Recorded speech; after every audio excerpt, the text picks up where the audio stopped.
Hi there, my name is Johnny Limpus, and today I'm joined on Fathering Through the Storm by Simon Fagg. He's a very good friend of mine. He is also a father of 7 children. Yes, 7 children. Now, in this conversation, Simon shares the stillbirth of his 6th child, Emily. It's a huge story for Simon to share, and there are some emotional moments in it, both from a place of pain, but also from peace. I'm joined by my good friend and pastor of my local church, Paul Gander, in the conversation. What stood out for me was that this wasn't just Simon's story, but the story of his wife and his 5 children who also experienced the loss. It wasn't just about him navigating this storm, but about him respecting the journey that they were all on and helping them journey it together. This episode is not about neat answers to a very complex tragedy. It's about getting curious about what helps men get through moments like these and grow stronger with their families. In true man-to-man style, we start this massive conversation with something equally important, football. I have to warn listeners who have a sensitive disposition that this interview does include references to Arsenal Football Club. Enjoy the episode. Welcome, Simon, to the podcast. Good to see you. It's lovely to be with you, Johnny, and Paul. Lovely to meet you. Good stuff. So, how are you doing today? It's a hot day, it's weekend. It's a hot day. I'm enjoying it. I've had a very full-on week, and so today has involved using a rug doctor to clean my living room carpet. That was my highlight of Saturday. I hope we can go one up, all right, Simon, and that this can become the new highlight. Although I know it's going to be a busy day, and we'll come to that with what might be happening this evening, or is happening this evening. We always like to just give you a chance to introduce who you are, your family, and then we start with a conventional men's conversation, which will be football. Okay? Okay. So, go for it. Good. Yeah, my name's Simon Fagg, and I live in Colchester in Essex. My wife and I, so I'm married to Leah. We've been married 34 years this year. We have 7 children. We've got 6 daughters, 1 son. We have 4 granddaughters and 2 grandchildren on the way. Wow. So family is everything. If we talk about family, I'm one of 11 children as well. So there's a lot of family if you want to talk about family. I forget that one. I remember that. Story. It doesn't look like a grandfather, does he, Paul? No, look at that. It doesn't look like a grandfather. You could say anything if this is just going out on audio, of course. But so, thank you both. So, Simon, this is about conversations between men, which traditionally, and Paul and I know because we've done a lot of kind of men's outreach work and stuff like that. Mm-hmm. Traditionally, it's about football. So let's start with that. What team do you support? Are you into football? You know, where are you at with that? I'm an Arsenal fan since I was a boy, and today is the Champions League final. So I'm excited for today. I'm excited we've won the league. But to be honest, I'm not a massive fan. Like, it's a great year to be an Arsenal fan, but I'm an armchair. Maybe I take a more interest this year because they're winning some things. But I like tournament football. I like watching the World Cup. I like the Euros. But I'm a little bit fallen out of love with football about maybe 10, 15 years ago. All the diving and the arguing the ref turns me off a little bit. So, yeah, so that's where I am with football. I kind of follow it. A couple of my brothers are massive Arsenal fans, but I'm more kind of mediocre to poor. I'm not going to go watch the parade on Sunday if that helps you to understand my level of support. You will be watching it tonight. I will. Yes. Yeah. Absolutely. Yeah. Because I've known you, I think, about 10 years, and I didn't know you were an Arsenal fan. So I would say that's how big a fan you are. I do know Paul, and he's a Tottenham fan. So okay. I am a Tottenham fan. Congratulations, Paul. We survived the drop, but there we go. Let's not talk about Tottenham, shall we? But what we do have in common is we are big England fans and very excited about the World Cup. Like you said, tournament football. Paul and I have actually gone to England matches before. Yeah. At Wembley. Okay. Paul, World Cup, you've done any... Have you ever been to a World Cup match? Yeah, I'm a big football fan, Simon, and the love for football has not diminished as I've got older. And but I've been to 2 World Cups actually. Wow. I went to Germany 2006 and Qatar in 2022. And I wanted to share this story just because it's World Cup season. People will be listening to this and watching football, maybe.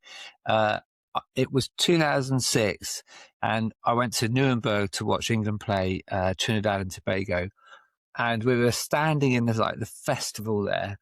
There were thousands and thousands and thousands of football fans, and I stood there and I had this moment when I was like, 70 years ago, there would have been Hitler standing and talking to thousands of people, and obviously at the height of his power and all that went with that. And yet here I am 70 years later with thousands of people, and we're all from different nationalities talking and sharing a beer and having a great time together. And it was that little moment, I was just like, wow, that's incredible. And I felt so privileged to be able to be there and experience that 2006. So yeah, took me a little while to go to my next tournament, but that's fun. The power great story. Yeah. I love it. I do love that, how it brings people together. I had that kind of experience at the Olympics and that in 2012, for example, and when the Euros are on, the World Cup, it breaks down a lot of barriers actually in social boundaries that people put up, doesn't it? Or you're on a train with someone, you talk about the match, and as soon as the tournament's over, you don't speak to anybody again. It's that type of thing. The other thing, before every Olympics or World Cup, there's always, it's going to be terrible. The stadiums won't be finished. The transport won't work. We're doing that with America. It's too expensive. And then you get into it and everybody just comes together and loves it. So I hope that does work again. Are England going to win? On tape, I will only believe it is possible. I just cannot. Every time, I can't be unbiased. I need England to win. I can't give you an answer there, Simon. I don't think we will. I think the heat will be a factor for us. I just can't see us getting over the line, which pains me to say, but I think we'll go close again, but won't get over the line. Right, got on tape. So, Simon, this is not a football podcast, I'm afraid to tell you. It is actually about fathering through the storm. And we've invited you here because I'm aware that I know the headline. I know there was a storm in your life, but I've never actually had a chance to hear the story, and Paul certainly hasn't. And we'd love you just to kind of explain what that storm was as a father and kind of unpack it for us, how you got through, etc. So over to you, Simon. Thank you. And I want to say what a privilege it's been to prepare for this conversation, actually. So thank you for the opportunity. Okay, so I'll take you back to 2003. So my wife and I, Leah and I, were 32 years old. My oldest daughter, Lucy, was 10. Jade was 8. Lauren was 6. Amy was coming up for 4. Chloe was coming up for 2. Okay, so that's the kind of family dynamics. And my wife's pregnant with our 6th daughter. And we went for the scan. We didn't know it was a girl, by the way. So we've always waited till the birth to know the gender. It just so happens there wasn't much of a surprise until our son was born as our 7th child. So he's just turned 20. So it's just amazing how that's, Nathan, how life develops. Yeah, that's right. Yeah. Wow. Amazing. So we went for the 28-week scan, and the sonographer found some problems with my daughter's digestive system. Or our child's digestive system. We didn't know. I'll just refer to Emily. Okay. Yeah. So it makes it simpler. Emily's digestive system. And we come to find out over subsequent weeks that she had a blocked lower bowel or something like that. And so when she was born, she was going to require surgery. So she'd be born, and then we'd be rushed off to Great Ormond Street Hospital, and they would do this surgery there. And then that changed for far more regular scanning. And because of that digestive problem that Emily had, Leah was kind of holding on to high amounts of amniotic fluid. So she was kind of ballooning, and 34 weeks, they drained off the amniotic fluid. So it was a troubling time. I think we were approaching it very pragmatically and, a little bit concerned about what would happen, but life goes on, and busy with work and family and all the other responsibilities that we had. And so we were having these regular 2-week scans, and then we went to the 37-week scan, and I was not aware that there was any issues, but Leah knew there was a problem when the sonographer went on there. And then we were asked to move into another room, and it's like, what? And then we were told in that moment that Emily had died. The baby had died on that scan. So we're almost full term. They were trying to get us to 37 weeks and probably going to induce the birth because they thought that would be the greatest chance of success. So that was the target week, if you like, that we were aiming for. And then we found out that she was not alive. And it was, as I reflect back on that, one of the things I remember me saying, and it's almost comical, and I was like, are you sure? It's a weird thing, isn't it? Like the shock does to you. And it's like, well, of course they're going to be sure. They're not going to say something like that. And it was a really, really challenging time. And so that was on the Tuesday. That was on the Tuesday, and they gave some medication for Leah to take to try and speed up the natural labour process. And then she was born on the Friday. And the time I felt most powerless was that day of the announcement. And the Tuesday. Yeah. It really was there was all sorts of things going on, like shock, denial. I don't remember being angry, interestingly. I just remember being really feeling powerless. And as you hinted at before, I think as men often we fix things, and there's a problem. Last night when I arrived home, my tire was flat. I got a tire repair kit, and I repaired the puncture on the car tire. And that's the thing we do. We fix it and punch it out, and it worked. It's still inflated. It's amazing. Yeah. And in that moment, I felt completely powerless. Like, just what do I do?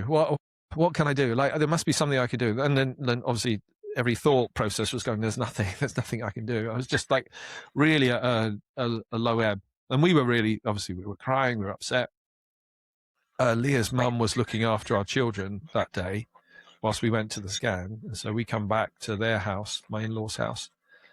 And of course, my mother-in-law greets us at the door. As you can see that we've been crying. She immediately knows something's wrong. So we obviously tell her, and then all the children in the house, and we felt to let them know. So my oldest daughter's 10. Obviously, the younger ones didn't really understand what was going on. But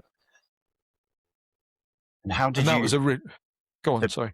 We go into the kind of granularity of that, because I think that's a real moment, Simon. Thank you for sharing that. As you got to the things to go back, you've had 5 children previously with no medical issues. No.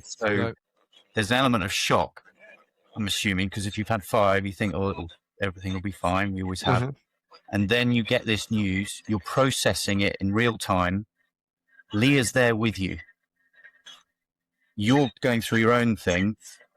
How did you and Leah talk? Was there silence as you drove back? What's that conversation right there? It's really interesting because there's other things we could talk about as well, like pockets that you remember so vividly. There's some things, and then others that it's hard for either of us to actually recall the detail. For example, when the birth happened, I remember there being a doctor, a surgeon in the room. I don't remember any other medical staff. Now, there must have been, and Leah doesn't either, but it's just because there was a screen up when they were doing the almost extraction, if you can call it that. So moments like that. So forgive me if I can't recall the precise details, but I know that we'd spoken. That would be our way. I don't remember the journey back to the house. I just, it's not in my memory. I can't remember it at all. We may have spoken, may have been silent. We were certainly upset. I don't recall that journey. And I know that we definitely would have spoken. Yeah, but not a lot of crying, a lot of tears.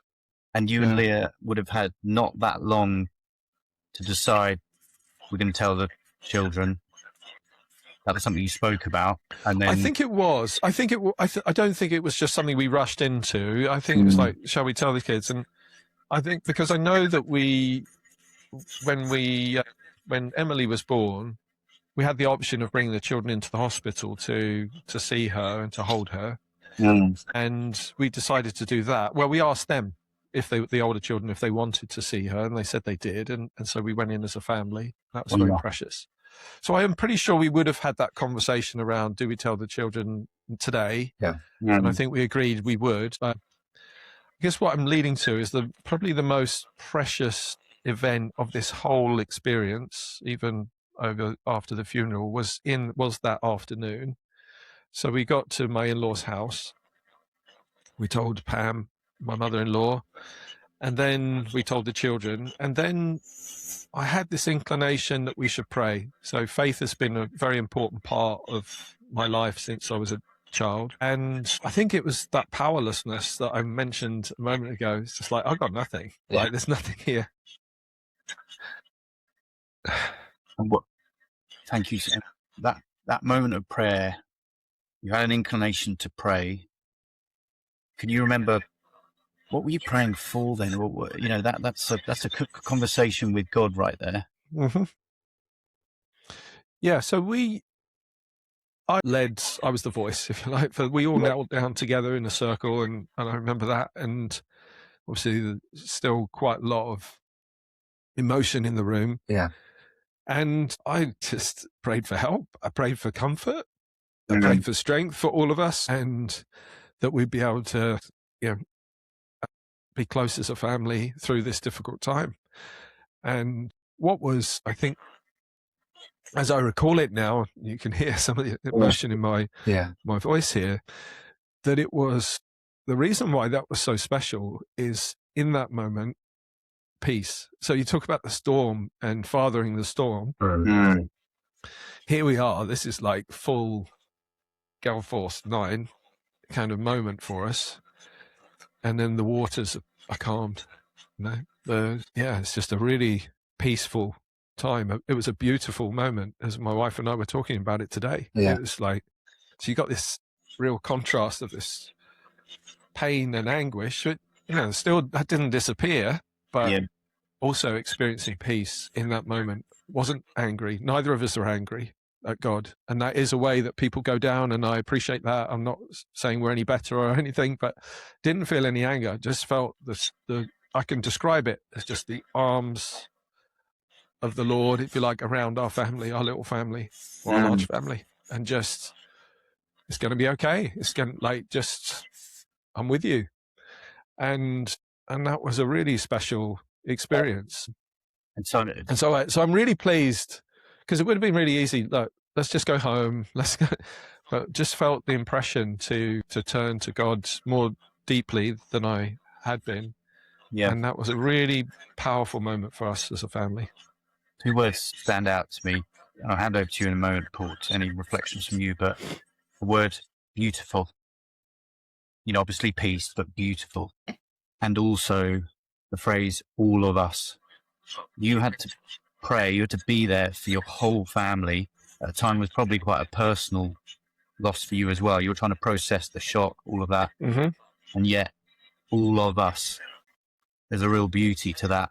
How do we get through this? Yeah.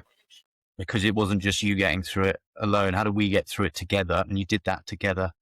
Absolutely. Which, I've never had to go through that cycle, and, I pray I never do, but it's not, when you've got 5 children there and they're not babies, it's a conversation with lots of people, isn't it? Mm-hmm. And I think that's the bit we maybe sometimes underestimate as a father. You represent others as well as going through your own storm. Yeah. Paul, any reflections for you? I know you've had, you've experienced it with many other families, maybe yourself. Yeah, what stands out? Simon, you said in that moment you thought, I want to pray, and you prayed with the family at that moment. And it reminded me of a very good friend of mine. He lost his 11-year-old daughter. We're probably going to do a podcast on this as well, but she went to school and she never came home again. And she dropped dead from a brain aneurysm in the playground. The next day we went over, because just like we're going over, I didn't know what to do or anything, but we went over and we're all just together. And he says, can you pray? And I was just like, I don't know if I can, but I knew I had to, from the point of view of, in that I don't have the answers here. I don't have words for this experience that we're going through, but I felt like I could call out to God and ask for help in this moment. And that's what I did. And we just called out for help and prayed, help us, God, in this this terrible moment. And as you say, that sense of peace comes, and we experience that as well, and they experience that, and in that little moment, but obviously then continue into, very challenging times. But their story is one of God out helping them through a very difficult time. Simon, what about you then? Just like you've had that moment of peace, tell us sort of what sort of happened after that, and then just tell us a bit more about the story, really. Yeah. So I don't have a huge amount of memory between Tuesday and Friday. I think there would have been a lot of fretting, a lot of worry and concern. And what I do recall is when Leah started getting contractions on the Friday, and must have been the Friday afternoon, because I remember it being rush hour. And so we were trying to get to our home, to the hospital, and it wasn't a particularly long journey, maybe 3-5 miles, something like that. But the town was gridlocked. And whilst at one level, I'm sure I understood the baby's not going to arrive immediately, I was desperate to get to the hospital. And sadly, I'm a bit embarrassed by it. I drove recklessly on several parts of that journey, because there was traffic the way we were going. I drove on the wrong side of the road. People let it that bit, Simon. were beeping at me. Yeah. I do remember, interesting, these little pockets. I was going around this roundabout and it was just gridlock. It was one of these that was just jammed. No one could get in. I was trying to get into this lady, and this car went past. I was like, come on, I need to get through. And I made eye contact with this lady passenger. I remember this moment, make eye contact with her. I think she could see the desperation in my eyes. I must have gestured to my wife, and she tapped on her husband or partners, whoever was driving. It was a man, I remember this, and stopped him so we could get through. And it's interesting, I don't remember many other things of that journey, but I remember that moment of empathy and realization that this was a man kind of on the edge, and he needed to get through. So anyway, we got to the hospital, but I'm not particularly proud of that journey, but it showed the level of kind of built up anxiety and stress that I was feeling. I think the way that I acted in that moment, because it was completely uncharacteristic. I'm a law-abiding citizen, I can assure you.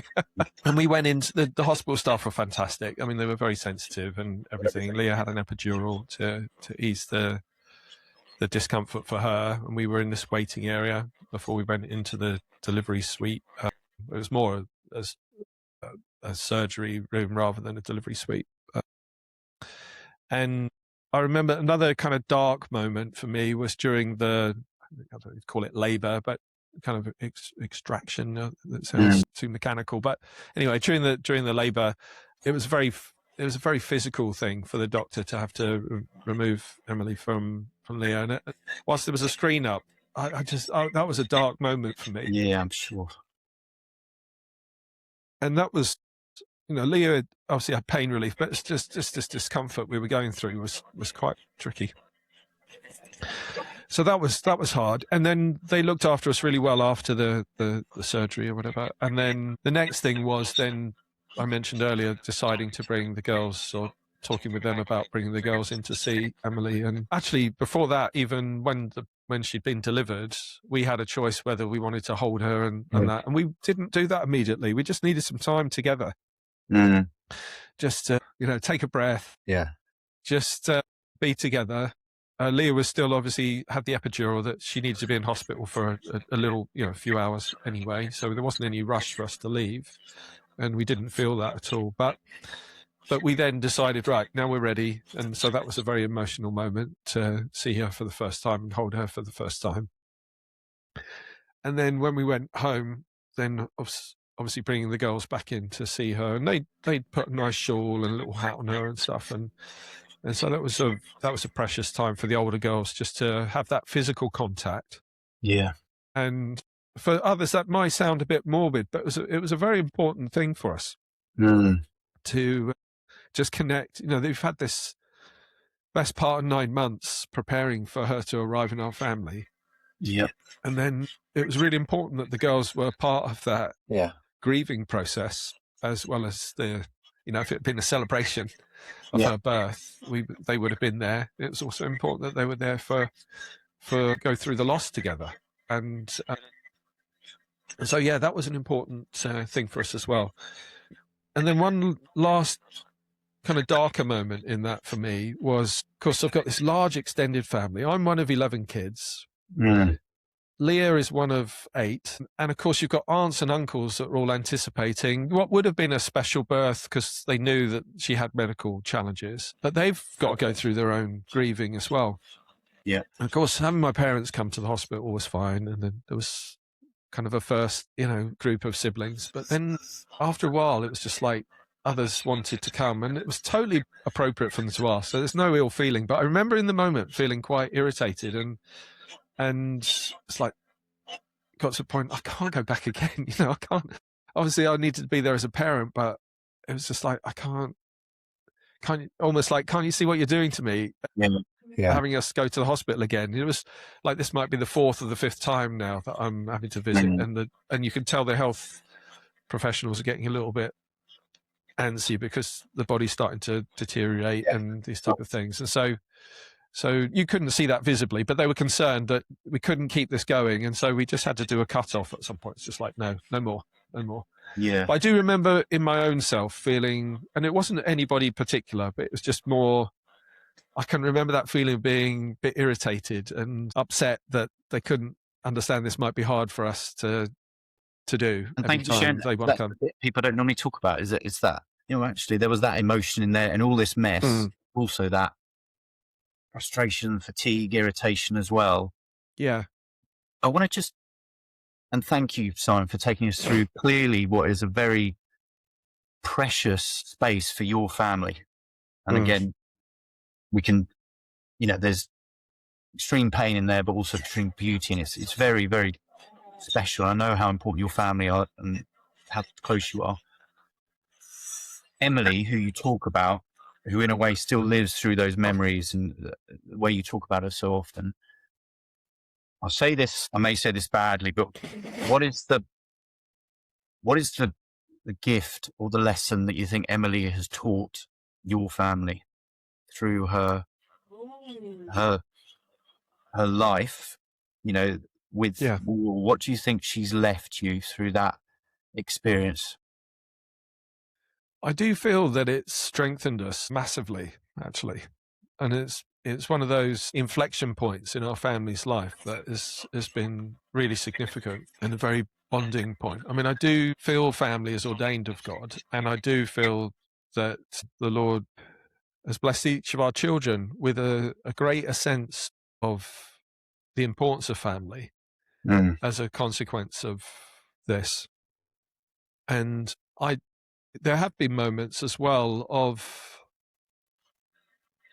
what do you call it, guardian angels or whatever, but I do feel there's been specific moments where I felt Emily's presence and spirit being with us in certain moments. And I don't mean over a family dinner necessarily, but just different significant moments in our family since then where I felt her. I'm confident, like my mum passed away about 5 years ago, and there's been moments again, these sometimes out of the blue, where I just sense that she's witnessing what we're doing at this point in time, and feeling that strength and support. So I don't have a huge course of doctrinal study of guardian angelship, but I do have a lived experience of sensing that it's not just a random Gabriel that's looking over me, as much as I'd be very welcome for that. But there's some family members that are also watching out for us in moments. There's one last connection with a scripture actually that come to mind when I was thinking about this, which I think answers this question as well. And I think about Matthew 11, come unto me all ye that labour and are heavy laden, I will give you rest. I love verse 30, for my yoke is easy and my burden is light. Wow. Yeah. And I love wordplay, and I've thought previously many times about this. We can often think burden and light being around the weight, and yet I think about illumination, and that the burden is light, the burden is illumination, the burden has brought light to us, and through the grace of Jesus Christ, and so I do feel that this is one of those moments that it was really heavy. The burden was lightened, but it has been a source of light. for me to understand me better, to understand my relationship with God better, for me to understand the family better. And I think our family has been blessed with an illumination from this experience, which I wouldn't wish on anybody, but I'm grateful for the learning that has come from that. And actually, before I ask my final question, you will not believe this, but in my office right here, check this out. I have a yoke. Yeah. My grandfather's yoke, which I've been trying to find somewhere to put in the house. It's just been sat on that seat for about 6 weeks. Yeah, wow. It's quite interesting with men, the burden, the responsibility, the yoke that I have to carry. What you've said is all of us supporting Leah through this physical pain and what you can and can't do. My final question is, like, these podcasts they're not for you, Simon, they're not for me, they're not for Paul, they're for men that may be going through something like this week, or have gone through this and still not really been able to find the illumination. It could be practical steps, it could be something spiritual. What is any advice that you've learned through what you've been that may be relevant or may not be for them, because you don't know what they're going through, but what did you learn as a man going through this? So many things. So if I keep it short, I feel that there's clearly from my own experience with what I've shared is turn to the Lord. Like, whatever your faith journey, you can receive peace that is beyond what you'll get through trying through other means, whether it's anger, alcohol, friends even. Yeah. So I think it's that. The second is there's a community of people. So I've got a very large family, and thankfully we're very close. I don't just mean my children. I mean, like, with my siblings. But others have got different forms of community. But please don't do this by yourself. There's so many people that care and want to help. And remember, that's a blessing to them, not just for you. So there's that. And then the third thing, and probably this should have come second actually, is you have a partner or a spouse and, do this together. Leah and I relationship is strengthened through difficulty as well as the good times and the nice holidays and whatever. It's the furnace of life that has also welded us closer together, and I, just talking things through and finding out how each other are is such an important part of being able to work through this together. So, one last thing is find an opportunity to serve. I was given an opportunity to lead our local youth group for multiple congregations of our church about 6 weeks after the death of Emily, and arguably that could have been the worst time to ask someone as a volunteer to go and do these things. I tell you, it was a wonderful, wonderful healing experience over the course of the next 2 years of me to look after these 80, 100, or to have some oversight of these 80 to 100 12 to 18-year-old boys, and just to give of myself in that way and to learn from them and to forget about myself a little bit was an amazing experience, and it couldn't have been better timing. And so there's something there in that, like, you're not completely broken or that you can't do anything. I think we've still got some capacity to give to others, and in that process I think we can find a tremendous amount of healing for ourselves. Paul, do not take advantage of that anecdote, Paul. All right, when you're asking for this matter. No, you just I won't. I think that's really important though, Simon, because you're saying about you need talking with your spouse, getting that's so important, and helping each other. But you're talking about getting help and support from others, whether that's community, friends, or church as well. Mm-hmm. And then I just think that's quite a powerful thing, really, that actually by helping others and supporting others and doing something for others can also be healing as well. And I think that's something that, in all the self-help that is out there, et cetera, I think that's a really important aspect of help, of healing as well, as helping others. So I think that's great what you did, Simon. Yeah. Yeah. And let's not rule it out, because often people are afraid to ask, Yeah. can you help? And actually, you said, Simon, that really helped you. Thank you so much, Simon, for sharing your, which I can still feel is quite raw at times. Simon, even though you've been open about it, I want to acknowledge Leah as well for being open for you to share and your family to share this story. Yeah. I know it will be powerful for anybody who listens who maybe has had an experience like this, but I hope it's also been useful for you, Simon, just to reflect in the process as well. So I want to say a massive thank you. Yeah, it has very much. Yeah, no, I really appreciate it. And I think here's another, sorry, just on that point. I found a lot of people would say to me, like if I got emotional, oh, I'm sorry, I made you cry or whatever. They were asking. No, I said, no, I'm grateful for you asking me about this situation. Whether it's just 6 months on or 6 weeks on, rather than to forget or avoid the conversation or imagine it's not happened or pretend that we can't talk about it. I was very grateful when people did. And if I got emotional, it didn't mean that I was lacking faith, or even like you used the word raw. It doesn't feel raw to me. It feels these are tears of joy and reflection. There's some melancholy, I guess, but it's not. It's not an open wound. It's just looking at that scar and actually, wow, this is an amazing thing. And I don't feel anything I've said today is going to give me PTSD or anything. These are things that we've had a chance to process and work through, and I'm still learning about it. There's still ripples of this that hits the shore in moments, and today is one of those. So thank you for the opportunity, and I hope it's of some help to somebody. Thank you, Simon.